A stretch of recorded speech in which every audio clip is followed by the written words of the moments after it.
Alors, je vais poursuivre dans le sens de mes collègues en insistant quant à moi sur le cours éthique et culture religieuse. Est-ce que vous m'entendez bien ou je vais demander le micro?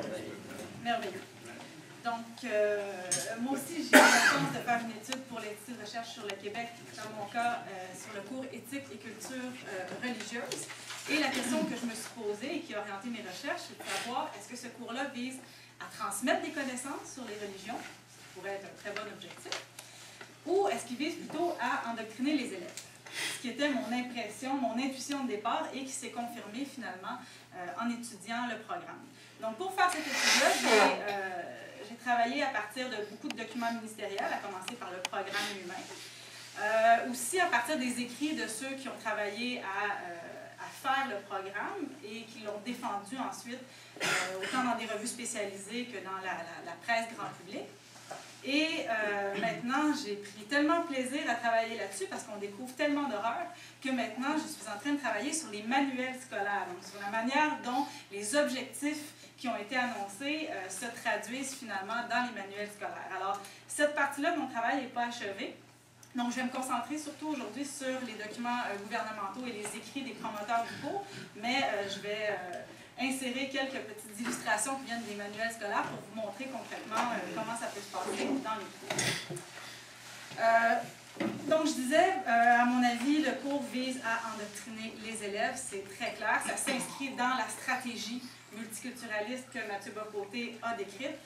Ce cours-là est vraiment l'outil principal utilisé finalement par les multiculturalistes pour imposer le multiculturalisme par l'école.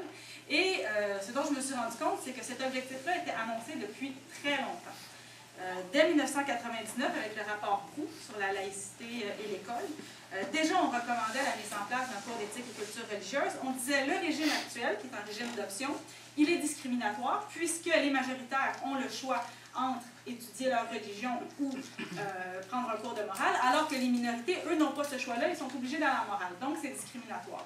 Alors, il faut enlever ça, mais on ne peut pas complètement éliminer l'enseignement de la religion parce que ça ne permettrait pas, et là je les cite, l'ouverture culturelle et la capacité d'apprécier l'autre. Donc, c'est pour ça qu'il faut un cours de CR, éthique et culture religieuse, pour permettre de développer finalement ces attitudes-là chez les enfants. Alors, ça, c'est en 1999.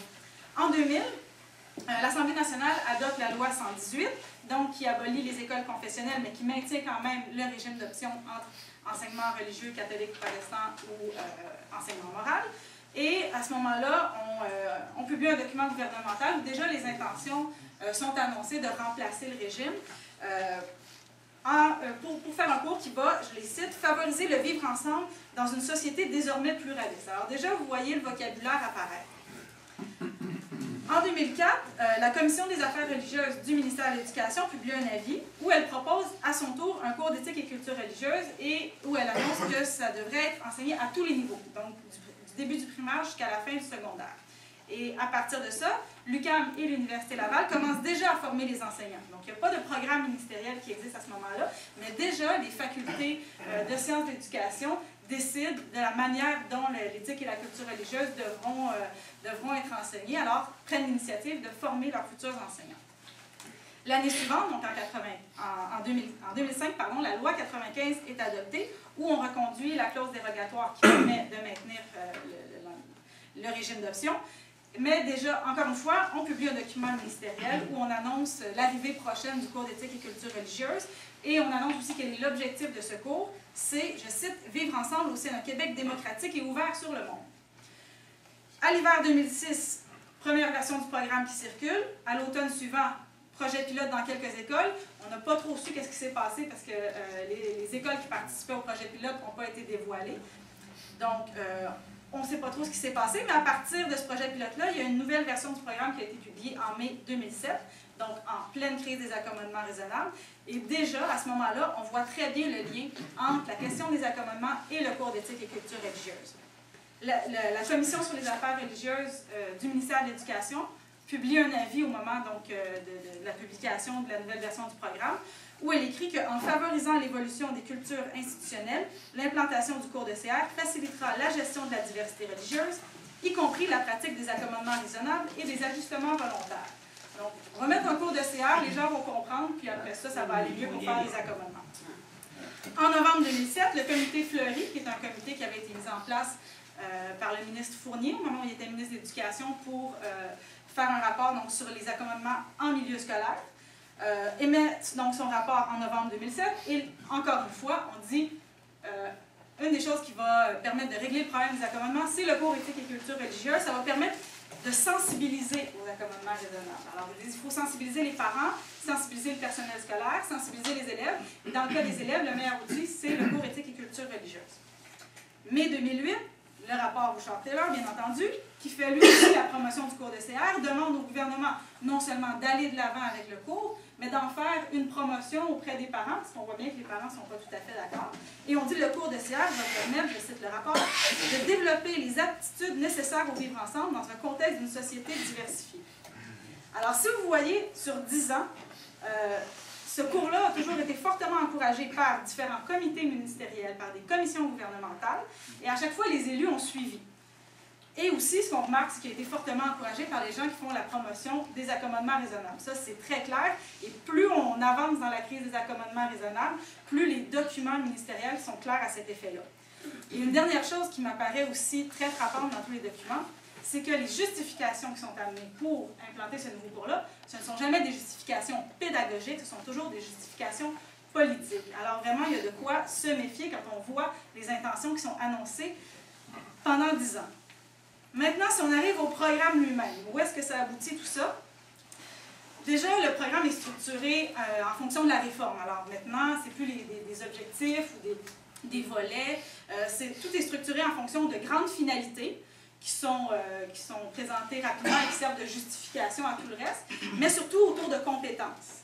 Alors dans ce cours-là, il y a 2 finalités qui sont la reconnaissance de l'autre et la poursuite du bien commun. Donc ça, c'est les 2 grandes finalités du programme. Encore une fois, on voit qu'il n'y a absolument rien de pédagogique, mais c'est tout à fait politique comme orientation. Et après ça, tout en découle. Et ensuite, les 3 compétences qui occupent l'essentiel du document du programme ministériel. Donc, première compétence, réfléchir sur des questions éthiques. Deuxième compétence, manifester une compréhension du phénomène religieux. Et troisième compétence, pratiquer le dialogue. Donc, je vais passer quand même une bonne partie de mon exposé à la présentation des compétences.